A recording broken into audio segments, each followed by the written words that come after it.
என் அப்பா என் காலை பிடிச்சப்பவே நான் செத்துட்டேன். மனம் உருகி பேசிய மனோஜ். என்னன்னு பார்க்கலாம் வாங்க. தமிழ் திரையுலகில் ட்ரெண்ட் செட்டராக இருந்தவர் பாரதி ராஜா.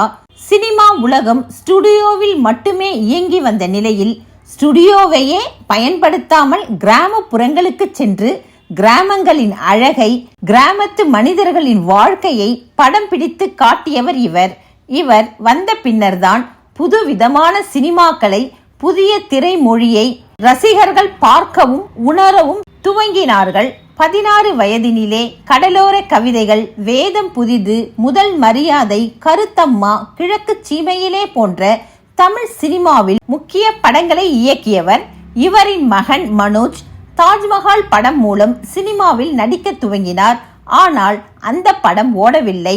அதன் பின் மனோஜ் நடித்த படங்களும் ரசிகர்களை ஈர்க்கவில்லை. அவரும் 25 படங்கள் வரை நடித்து பார்த்தார். ஆனால் ரசிகர்களிடம் அவர் பிரபலமாகவில்லை. சினிமாவுக்கு வந்த புதிது என்பதால் யாரும் என்னை சரியாக வழி நடத்தவில்லை. எனவே கதையை சரியாக தேர்ந்தெடுக்காமல் நடித்தேன். அதனால்தான் தோல்வியை சந்தித்தேன் என ஒரு பேட்டியில் சொல்லியிருந்தார்.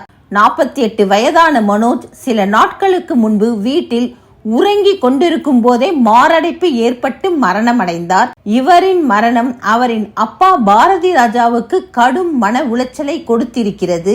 ஏனெனில் அவரின் ஒரே நம்பிக்கையாக இருந்தவர் அவர்தான். இந்நிலையில் மனோஜ் பேசிய பழைய வீடியோ ஒன்று இணையத்தில் வைரலாகி வருகிறது. ஊடகம் ஒன்றில் பேசும் மனோஜ், இயக்குனராக வேண்டும் என்பதே என் ஆசையாக இருந்தது. அதனால் மணிரத்னம் சாரிடம் உதவி இயக்குனராக வேலை செய்திருக்கிறேன். ஒவ்வொரு மகனுக்கும் தனது அப்பா பெருமைப்படும்படி நடக்க வேண்டும் என்கிற ஆசை இருக்கும். எனக்கும் அது இருந்தது. மணிரத்னம் சார் பாம்பே படம் எடுத்த போது அந்த படத்தில் வேலை செய்தேன். அதுதான் என் முதல் படம். ஓடி ஆடி வேலை செய்தேன். ஒரு நாள் அதிகாலை 2 மணி இருக்கும். என் காலை யாரோ தொடுவது போல் உணர்ந்து முழித்து பார்த்தேன். என் அப்பா என் காலை பிடித்து அழுது கொண்டிருந்தார். வலிக்குதாடா என கேட்டார். அப்போதே நான் செத்துவிட்டேன். இதற்கு மேல் எனக்கு என்ன வேண்டும் என உருகி பேசி இருந்தார். இந்த வீடியோவை வாசிக்கும் போது என் கண்ணும் கலங்குகிறது.